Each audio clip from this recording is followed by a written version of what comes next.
请问张飞博士，常常听说有人咳嗽了不能吃鸡蛋或者是橙、葡萄之类的食物，会生痰，这是真的吗？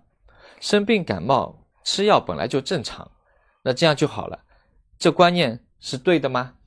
OK， 好，我们先来说一下，你说咳嗽不能够吃鸡蛋 ，OK， 这些东西呢都是错误的，所以呢你不用相信的 ，OK， 你也可以多吃一点橘子，那一些蔬菜水果你都是可以吃的 ，OK， 鸡蛋唯一的一点就是说你不要用太多的油，那么太多的油了以后呢，你的呢，比个例子来说，你的热量就会高一点。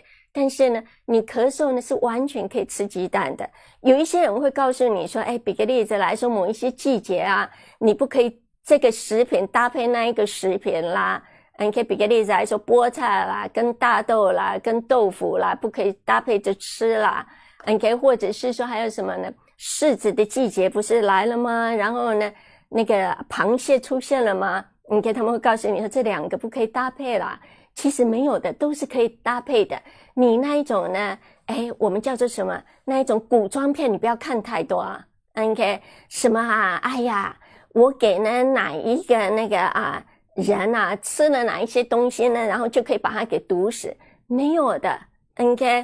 我告诉你，如果是说呢搭配食物，它可以引起某个疾病的话呢，那呢就没有什么大厨的一个比赛了。每一天你的晚餐就会变为是谋杀情景的一个现场了，不是吗？对不对啊？所以的话呢，它只要是食品，你超市里面的那些蔬菜水果，你都可以随便发挥你的想象力，你去搭配。流感的季节多吃一点蔬菜水果更好的。生病感冒吃药本来就正常，这样子的一个观念是绝对不对的。因为为什么原因呢？你没有保护好你的抵抗能力，就像我刚才在说的一样的。同样的，我会得到流感，有一些人他会发炎的很严重，有一些人不会。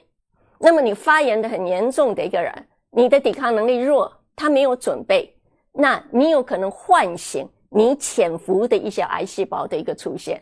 年纪大一点的人，你有可能会引起心脏病；抵抗能力再弱的人，你会引起肺炎。所以不管是年轻人、健康的人，我们还是要继续维持健康，绝对不可以说呢，这一些本来就是正常的。请。